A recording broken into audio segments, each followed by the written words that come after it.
السلام علیکم۔ کلو میاں اور رحمو چچا نماز پڑھنے مسجد کی طرف جا رہے تھے۔ راستے میں اپنی دھن میں مصروف ایک شخص سگریٹ سلگا کر کچھ گنگنا رہا تھا۔ تھوڑا آگے چل کر دیکھا تو ایک فقیر اللہ کو چھوڑ کر اللہ کے بندوں سے مانگ رہا تھا۔ مزید چند قدم کے فاصلے پر ایک شخص کھلے آسمان تلے چولہا جلائے بیٹھا تھا۔ یوں لگتا تھا چولہا محض دوپہر کو ہی جلتا ہے، کیونکہ بچے بہت خوش دکھائی دے رہے تھے۔ ساتھ پڑے بستر سے یہ بھی معلوم ہوتا تھا کہ رات کھلے آسمان تلے ہی گزرتی ہے۔ کلو میاں نے رحمو چچا سے کہا، یہ نشئی لوگ کن خیالوں میں مگن ہوتے ہیں؟ کیا ہی اچھا ہوتا کہ یہ ہمارے ساتھ مسجد کو جا رہا ہوتا۔ میں چاہتا ہوں ان برائیوں سے لوگوں کی جان چھوٹے۔ یہ فقیر لوگوں سے مانگنے کے بجائے اس سے کیوں نہیں مانگتا جسے سب لوگ مانگتے ہیں؟ کبھی مسجد میں تو دیکھا نہیں اسے، کم از کم بڑھاپے میں تو خدا کو یاد کر لینا چاہیے۔ رحمو چچا، یہ جو کھلے آسمان تلے بیٹھے ہیں، میاں بیوی تو نہ اس جہان کے نہ اس جہان کے، مگر ان بچوں کا کیا قصور ہے؟ انہیں کیوں گمراہ کر رہے ہیں؟ کلو میاں نے بات ختم کی تو رحمو چچا بولے، دیکھو میاں، اگر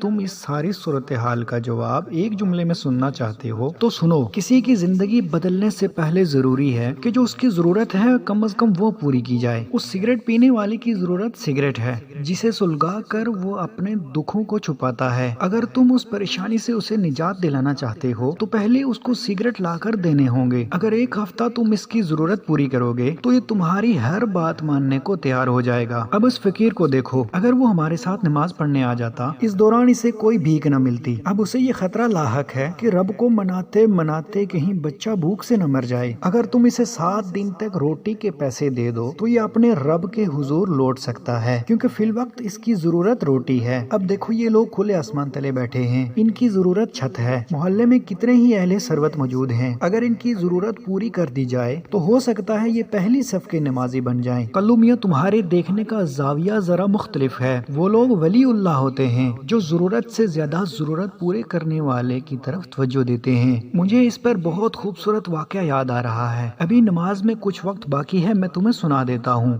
ایک مرتبہ ابو علی مودودی رحمۃ اللہ علیہ سے پوچھا گیا کہ کیا آپ نے کبھی اپنی زندگی میں ولی کو دیکھا ہے؟ تو انہوں نے کہا، ہاں، ایک مرتبہ دیکھا ہے۔ ایک بار ریلوے اسٹیشن پر ریل گاڑی سے اترا تو کلی کی ضرورت محسوس ہوئی۔ ایک کلی نماز پڑھ رہا تھا۔ میں نے سوچا آج اسی سے مدد لوں گا۔ جب نماز سے فارغ ہوا تو میں نے کہا، یہ ریل گاڑی کے آنے کا وقت ہے اور تم عبادت میں مصروف ہو۔ اگر اس وقت بھی مزدوری نہ کرو گے تو شام کو بچوں کو کیا کھلاؤ گے؟ اس نے کہا، رزق رازق کے ذمہ ہے اور عبادت میرے ذمہ۔ میرے حصے کا رزق تو میرے انتظار میں رہتا ہے۔ آپ خود دیکھیں، آپ کتنی دیر سے میرا انتظار کر رہے ہیں۔ مجھے اپنی ضرورت سے زیادہ ضرورت پوری کرنے والے کی فکر ہوتی ہے۔ دیکھو کلو میاں، لوگوں کی اکثریت ضرورت پر یقین رکھتی ہے۔ اب ضروری نہیں کہ ہر ضرورت مند شخص ولی اللہ ہو۔ ضرورت اس امر کی ہے کہ اس کی بنیادی ضرورت پوری کر کے اسے مسجد کی پہلی صف میں کھڑا کیا جائے۔ چلو اب نماز کا وقت ہو گیا ہے۔ مجھے امید ہے یہ ویڈیو آپ کو پسند آئی ہوگی۔ ویڈیو اگر اچھی لگی ہے ویڈیو کو لائک ضرور کیجیے گا۔ چینل کو سبسکرائب نہیں کیا تو ضرور سبسکرائب کر دیں۔ ملتے ہیں اگلی خوبصورت سی ویڈیو کے ساتھ، تب تک کے لیے اللہ حامی و ناصر۔